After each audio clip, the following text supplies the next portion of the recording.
A very good afternoon, children. So now I'm going to start the chapter number 8. Now the name of this chapter is Every Drops Count. So I hope by the name of this chapter you can conclude what we are going to teach, what we are going to learn in this chapter. Every drops count. Every drop counts means in this chapter we are going to learn about importance of water in our life. Pani, water. This is the most important thing which every human required for their living. Okay, so here are some warm-up activities. Let's do it. Let's try to do it. Our earth has only a certain amount of water and will never have more. आपको जैसे पता होगा student, हमारी जो ये अर्थ है, ठीक है, इस अर्थ में एक लिमिटेड अमाउंट है हमारे पास पानी का, ठीक है। वैसे हमारा जो अर्थ है it is covered more than 70%, 70% तक ये पानी से घिरा हुआ है, but still we only have 2% of water which we can drink. अच्छा सोचो, आउट ऑफ 100 70% पानी ही पानी है पूरे दुनिया में, but still we are not able to drink that water. Okay, why? Because that 70% of water is salty water. Okay, only 2% of waters are drinkable water for us. Okay, so बेटा warm up activity में आप लोगों को क्या करना है, यहाँ पे 2 कॉलम्स है। एक कॉलम में आप लोगों को ये बताना है how can we conserve water in our homes. हम अपने घरों में पानी कैसे बचा सकते हैं, ठीक है। हम अपने घर में पानी को किस तरीके से बचा सकते हैं बेटा, ये आपको कुछ पॉइंट्स में लिखने हैं। और सेकंड कॉलम में क्या दिया हुआ है, how can we conserve water in our school. आप लोग स्कूल स्टूडेंट्स हैं, तो आप लोग अपने स्कूल में किस तरीके से पानी को बचा सकते हो उसके बारे में ये चीजें आपको लिखनी है। Okay, I hope you can do it. So let's proceed now. अब हम स्टार्ट करते हैं इस चैप्टर को। सी, in a small part of the drought affected Man Taluka of western Maharashtra, farmers are cheerful on a hot steamy day living beside the dried up river bed. अच्छा, you all know Maharashtra, you all know about Maharashtra, Mumbai. हाँ, देखो महाराष्ट्र में एक गांव है, ठीक है, मान तालुका उसका नाम है, ये वेस्टर्न महाराष्ट्र में पड़ता है। वेस्टर्न महाराष्ट्र में एक गांव है मान तालुका नाम का, जहां पर farmers are cheerful on a hot steamy day living beside the dried up river bed. They haven't always been like that, ठीक है। उस गांव के जो फार्मर्स हुआ करते थे वो once upon a time, वो एक टाइम में बहुत खुश रहते थे, बट अनफॉर्चुनेटली आज वो कहाँ रह रहे हैं, मान तालुका जो कि महाराष्ट्र में बेटा एक आपका गांव है, वो कहाँ पे आज रह रहे हैं, वो आज उस नदी के किनारे रह रहे हैं जो नदी सूख चुकी है, ठीक है। वो नदी जो है वो पूरी की पूरी सूख चुकी है। They haven't always been like that. A year ago the picture was completely different. और ऐसा नहीं है कि मान तालुका गांव हमेशा से ऐसा था, मान तालुका गांव हमेशा से ही एक सूखी हुई नदी के किनारे बसा हुआ था, नहीं, ये हमेशा से ऐसे नहीं था। 1 साल पहले इस पूरे एरिया का पिक्चर ही चेंज था। इस पूरे एरिया का जो पिक्चर है वो टोटली डिफरेंट था, ठीक है। और डिफरेंट कैसे था देखते हैं। Declared as drought prone by the government, farming had become a struggle here. Government ने इसको ड्रॉट प्रोन घोषित किया है। अच्छा, ड्रॉट प्रोन एक आप लोगों के लिए एक नया वर्ड है, बट आप लोगों ने सोशल साइंस में ड्रॉट के बारे में तो पढ़ा ही होगा। ड्रॉट का मतलब होता है सूखा पड़ना। तो जब महाराष्ट्र के गवर्नमेंट ने उस मान तालुका गांव को सूखाग्रस्त घोषित कर दिया, मतलब कि ये एरिया जो है ये सूखा हुआ है क्योंकि यहाँ पे पानी है ही नहीं, ठीक है। तो यहाँ के फार्मर्स को बहुत स्ट्रगल करना पड़ा। जब यहाँ पे इस एरिया को ड्रॉट प्रोन एरिया घोषित किया गया तो यहाँ के फार्मर्स को बहुत ज्यादा स्ट्रगल करना पड़ा, बहुत ज्यादा लड़ाई लड़नी पड़ी खुद को जिंदा रखने के लिए, ठीक है। Farmers would regularly travel to other areas to work as labor since farming alone could not satisfy the needs of the household. अच्छा, कैसे स्ट्रगल किया फार्मर्स ने? फार्मर्स ने ऐसे स्ट्रगल किया कि फार्मर्स को खेती भी करनी है, बट खेती करने के साथ साथ उन्हें डेली ट्रैवल करना पड़ता है ताकि वो कहीं और जाके वो कोई और काम कर सके, ठीक है। उनको ये ट्रैवलिंग करनी पड़ती है। तो इसी ट्रैवलिंग की वजह से फार्मर्स जो हमारे थे वो बहुत ज्यादा स्ट्रगल कर रहे थे, ठीक है। As Man is a part of the otherwise prospect Western Maharashtra, the poverty here is much more visible. अच्छा, एक और चीज हम आपको बता दें, जो महाराष्ट्र का वेस्टर्न महाराष्ट्र वाला पोर्शन है, ये बहुत ही ज्यादा ड्रॉटेड एरिया है, मतलब बहुत ज्यादा यहाँ पे सूखा पड़ता है। ठीक है, तो जो मान है यहाँ पर, मान का जो मान गांव है, ये वेस्टर्न महाराष्ट्र में आता है, इसीलिए यहाँ पे गरीबी बहुत ज्यादा है। Poverty means what? पॉवर्टी का मतलब होता है गरीबी। अच्छा, गरीबी यहीं पे बस क्यों है और क्यों दिख रही है? ऐसा नहीं कि गरीबी सिर्फ यहीं पे, गरीबी हर जगह है, लेकिन ये मान विलेज का ही क्यों दिख रहा है आपको? क्योंकि मान तालुका जो गांव है वो उसको सूखा घोषित किया गया है, क्योंकि यहाँ पे पानी ही नहीं है। तो जब पानी ही नहीं रहेगा बेटा, तो ऑब्वियस सी बात है हम काम ही नहीं कर पाएंगे। तो जब हम काम नहीं कर पाएंगे तो हमारी पॉवर्टी बढ़ती चली जाएगी दिन पर दिन। ठीक है। In 2013, a very harsh drought was a last nail in the coffin. 2013 में 2013 में एक बहुत ही भयानक, एक बहुत ही डेंजरस सूखा पड़ा था वहां पे, और वही कॉफिन में लास्ट नेल था। अच्छा, आप लोगों को इस लाइन का मतलब पता है, the last nail in the coffin? इसका मतलब ये होता है कि ताबूत में आखिरी किल मार दी गई है और इसके बाद आप उसको दफनाने के लिए रेडी हैं। ठीक है, तो 2013 में बेटा एक बहुत ही डेंजरस सूखा पड़ा था, जिसके बाद ये गांव पूरे तरीके से खत्म हो गया। और खत्म कैसे हुआ? खत्म होने का मतलब ये नहीं कि लोग मर गए, पर नहीं, लोग इतने मजबूर हो गए थे। और कैसे मजबूर हुए हम देखते हैं। It was so devastating that it forced locals to get rid of their cows and buffaloes. ये इतना ज्यादा, अच्छा, devastating का मतलब जानते हो क्या होता है? बहुत खराब हालत में। अच्छा देखिए, आपको चैप्टर्स में ये जो पिंक कलर के हाईलाइटेड वर्ड्स होते हैं बेटा, आपको इन्हें बहुत अच्छे से पढ़ना चाहिए, क्योंकि ये वो वर्ड्स होते हैं जिनके थोड़े से टफ मीनिंग होते हैं। ठीक है, तो आई होप, और इस सबके मीनिंग्स आपके चैप्टर में लास्ट में दिए हुए हैं। ठीक है, तो आप चैप्टर्स के साथ साथ वर्ड मीनिंग्स पे भी ध्यान दीजिएगा। ठीक है, सो डिवास्टेटिंग का मतलब ये होता है बेटा, आप लोग यहाँ पे देख सकते हो, डिवास्टेटिंग का मतलब ये है कि बहुत ही दिल तोड़ने वाली चीज है। ठीक है, मतलब जिसे देखकर आपको बहुत बुरा लगा है।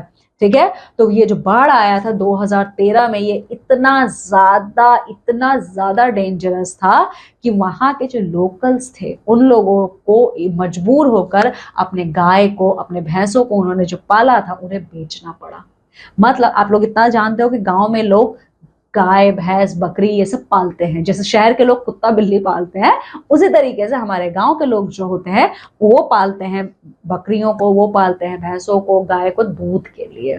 ठीक है, तो जो 2013 में बेटा जो बाढ़ आया था, ये बाढ़ इतना खतरनाक था, इस बाढ़ की वजह से मान तालुका गांव के लोग मजबूर हो गए कि वो जिनको उन्होंने अपने बच्चे की तरह पाला, उन जानवरों को वो बेच दें। ठीक है, अब farmer in Pulkoti village said that there was a little water to drink. How could they feed the cows then? ठीक है, एक और गांव है पुलकोठी नाम का। ठीक है, जैसे मान तालुका एक गांव है, वैसे एक और गांव है पुलकोठी नाम का। वहां पर एक फार्मर था, उस फार्मर ने कहा कि मेरे घर में तो इतना कम पानी बचा हुआ है कि हम ही सारे परिवार के लोग शायद नहीं पी पाएंगे, तो मैं जानवरों को कैसे पीने के लिए पानी दूंगा। ठीक है, today his 5-acre land yields corn worth 2 lakh rupees per year. He has 3 cows, 2 buffaloes and a few sheep. अच्छा, ये जो पुलकोठी गांव का जो ये फार्मर है, जिसने अपने जानवरों के जिसके पास अपने जानवरों को पिलाने के लिए पानी नहीं है, इसके पास कॉर्न मतलब जो भुट्टे होते हैं, इस कॉर्न का इतना बड़ा इसके पास खेत है, जिससे वो पर हर साल 2 लाख तक रुपए कमाता है बेटा। ठीक है, बट इसके पास तो पानी ही नहीं है कि उन खेतों की भी देखभाल वो कर पाए। ठीक है, और खेतों के साथ साथ इसके पास 3 काऊ है, 2 बफालो है और कुछ भेड़े हैं, कुछ, ठीक है, कुछ शिप्स है। ठीक है, तो सोचो ये इतनी बड़े लार्ज अमाउंट ऑफ एनिमल्स के साथ साथ अपने घर के लोगों को ये कैसे पानी पिलाएगा, क्योंकि गांव में तो सूखा पड़ा है। 2013 में जो वो सूखा आया था, तो सूखे की वजह से ये कैसे करवा पाएगा। ठीक है, इट वॉज द मान देशी foundation who bought about this transformation. अच्छा, जब ये सूखा पड़ा था तो इंडिया में एक फाउंडेशन है, उस फाउंडेशन का नाम है बेटा मानदेशी फाउंडेशन। इस मानदेशी फाउंडेशन ने एक बहुत अच्छा ट्रांसफॉर्मेशन लाया। ट्रांसफॉर्मेशन का मतलब होता है बेटा चीजों को बदलना, ठीक है, चीजों को बदलना। जैसे क्या होता है पहले के जमाने में पढ़ाई, अच्छा आज आप लोग डिजिटल पढ़ रहे हो, ठीक है, आज आपके पास लैपटॉप है, आप यूट्यूब है, आप कहीं से भी पढ़ाई कर सकते हो, ठीक है, तो इसलिए ट्रांसफॉर्म हुआ है। बट पहले ये सब नहीं था, पहले सिर्फ किताबें होती थी, वो भी सबको किताबें नहीं मिलती थी बेटा। तो ये ट्रांसफॉर्म हुआ ना, पहले सिर्फ किताबें हुआ करती थी, बट आज आपके पास पढ़ाई के bundle of bunch of sources हैं, ठीक है। So this whole change scenario is called as transformation. A tiny stream running parallel to the dried up river was a ray of hope. अच्छा, कहते हैं ना डूबते को भी तिनके का सहारा, तो सेम वैसे ही ये जो मानदेशी फाउंडेशन है ये एक सहारा, एक उम्मीद, एक होप बन के गांव के लोगों के लिए आया था, ठीक है। क्योंकि एक बहुत ही पतली सी हमें उस गांव के आसपास एक बहुत ही पतली सी पानी की नहर मिली वहां पे, ठीक है, जो कि सूख चुकी थी, वो मतलब सूखी हुई नदी का एक बहुत ही पतला सा, बहुत ही नैरो सा वहां पे हमें रिवर का एक पार्ट मिला, एक छोटा सा पोर्शन मिला उस गांव के आसपास, ठीक है। With the help of some experts on soil and water the foundation installed 5 percolation tanks. अच्छा, जब वो पानी का सोर्स हमें मिला उस सूखे पड़े हुए गांव में, तो मानदेशी फाउंडेशंस ने कुछ सॉइल और वाटर के एक्सपर्ट्स, एक्सपर्ट्स कौन होते हैं बेटा, जो सॉइल के बारे में पढ़ाई करते हैं, जो वाटर के बारे में पढ़ाई करते हैं, ठीक है, तो उन सॉइल और वाटर के एक्सपर्ट्स की हेल्प से मानदेशी फाउंडेशन ने 5 पर्कोलेशन टैंक्स को इंस्टॉल किया। अच्छा, पर्कोलेशन टैंक्स का मतलब क्या होता है, ठीक है, पर्कोलेशन इस वर्ड का मतलब क्या है, आओ चलो देखते हैं बेटा। ये देखिए आपके वर्ड मीनिंग में लिखा है, पर्कोलेशन का मतलब है the process of a liquid moving gradually through a surface that is a very small holes और स्पेसेस इन इट।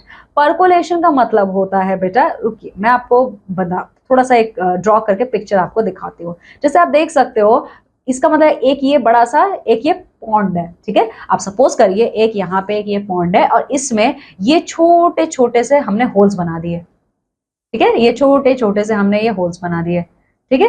अच्छा, अब जो ये छोटे छोटे से होल्स हैं बेटा, इसी के ऊपर से ये एक नदी जा रही है, ये छोटी सी एक नदी की हमें यहाँ पे उस वक्त मानदेशी फाउंडेशन को एक पतली सी एक स्ट्रीम मिली पानी की। तो देखो, तो यहीं पर मानदेशी फाउंडेशन की हेल्प से 5 पर्कोलेशन टैंक्स लगाए गए, ठीक है, हाँ, यहीं पे बड़े बड़े टैंक लगाए गए थे और इन टैंक्स में छेद किए गए थे, ठीक है, मतलब यहाँ पे ऐसे छोटे छोटे वो छेद थे जिसके थ्रू पानी जो है वो नीचे जाए। टैंक्स में छेद किए गए थे जिससे ये पानी जो है ये पर्कुलेट होके ये ड्रॉप ड्रॉप करके जमीन के अंदर जाए, ठीक है, समझ में आया।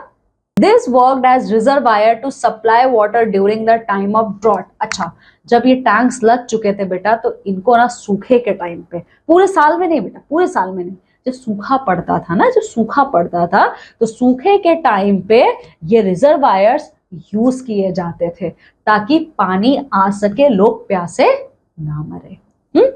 Every drop of rainfall along with the stream got stored in those reservoirs। जैसे जब बारिश होती थी तो बारिश का हर बूंद, बारिश की एक एक बूंद की पानी को स्टोर किया जाता था इन टैंक्स में, ठीक है, जिससे परकोलेट होके जमीन के अंदर चले जाते थे। तो इससे क्या होता था, वाटर लेवल बढ़ता था, हमारे जमीन के अंदर का ग्राउंड वाटर लेवल हमारा बढ़ता था, ठीक है।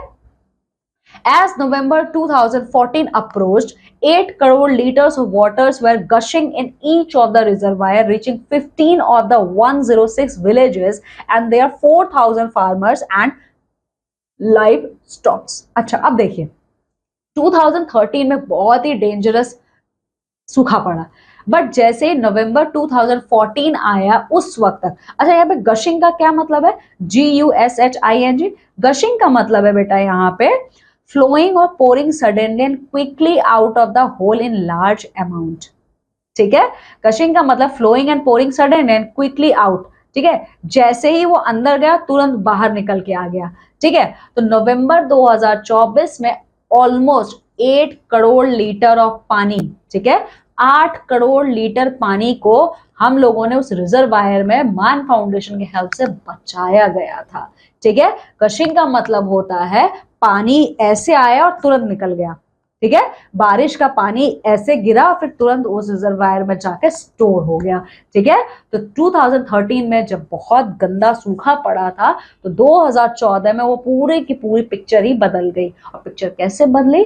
बारिश की पानी को उन टैंक मान फाउंडेशन की हेल्प से जब स्टोर किया गया था तो almost 8 crore litres of water हम रिजर्व कर पाए थे, ठीक है। और ये पानी ऑलमोस्ट 106 विलेजेस तक गया, जिसमें से 4000 फार्मर्स और लाइव स्टॉक का मतलब होता है जो भेड़ बकरियां होती हैं, जो लोग पालते हैं उसको लाइव स्टॉक कहा जाता है, ठीक है।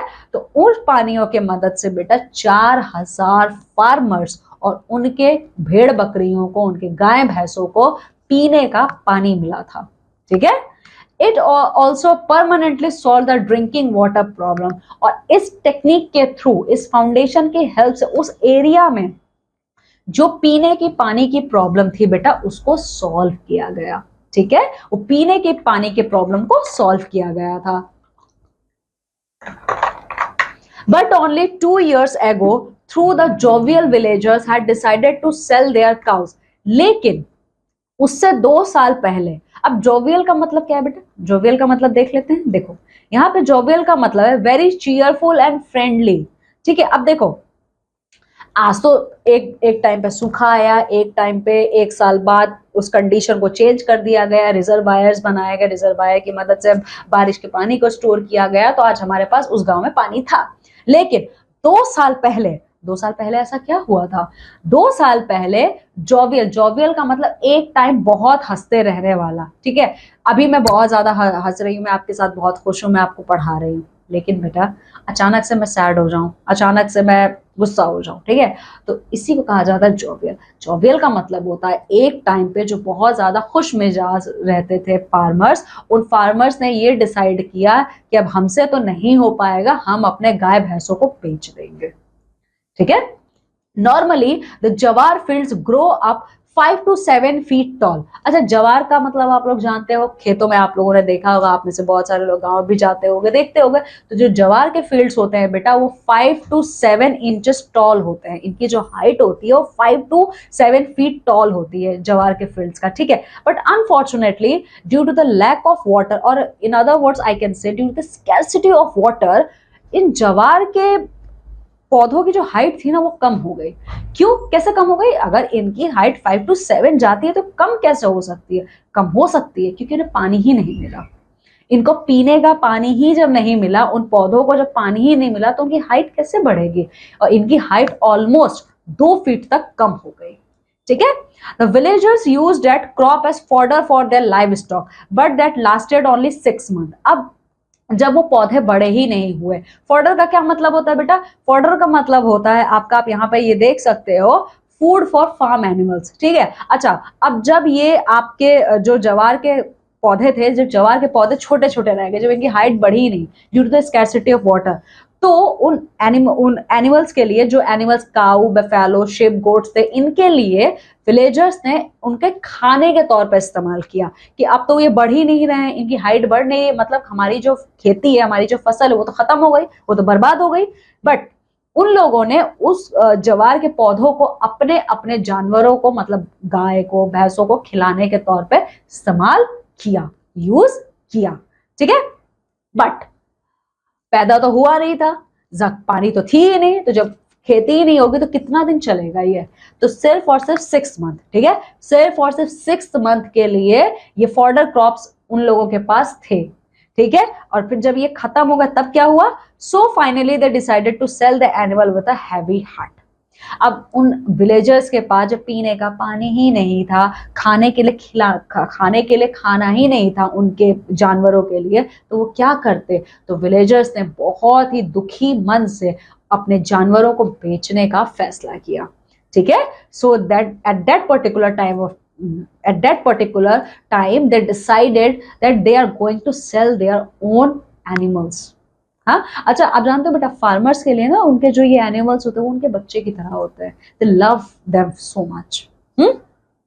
Now many farmers harvest multiple crops with plenty of fodder, the quality of milk products is also improved। अच्छा, अब जब फाउंडेशन ने हेल्प किया, सब कुछ किया, तो अब क्या होता है, अब फार्मर्स जो है ना, जो एक साथ वो बहुत सारे क्रॉप्स उगाते हैं, ठीक है, एक ही खेत के फील्ड में, एक ही फील्ड में वो यहाँ पे जवार भी उगा रहे हैं, वो वहां पे मेज भी उगा रहे हैं, वो वहां पे कुछ और ऐसे कर करके बहुत सारे मल्टीपल क्रॉप्स को वो उगा रहे हैं, ठीक है। इससे क्या होता है, जो मिल्क प्रोडक्ट्स हैं, ठीक है, जो हमारे मिल्क प्रोडक्ट्स हैं, उनकी क्वालिटी में भी इंप्रूवमेंट आई है, ठीक है। Side by side, to avoid the sale of livestock, the Mandeshi Foundation had also set up one of the biggest cattle camp in the country.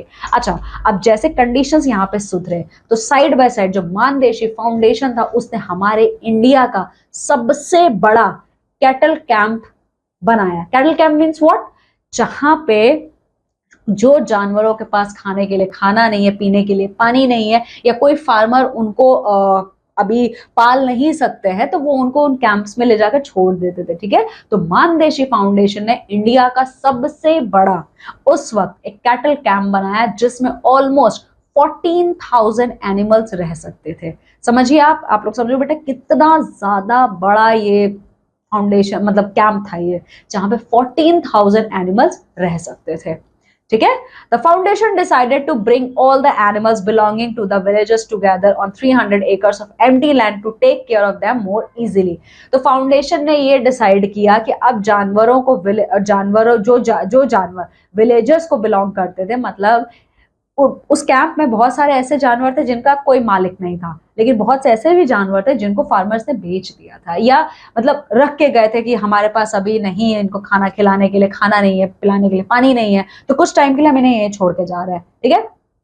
तो फाउंडेशन ने ये डिसाइड किया कि जो कैटल्स के मालिक हैं, जो फार्मर्स हैं, वो उनके साथ 300 एकर्स ऑफ एम्प्टी लैंड वो वहां आएंगे। तो वो वहां क्यों आएंगे, उन्हें वहां क्यों बुलाया गया था, ताकि उनकी देखभाल अच्छे से की जा सके।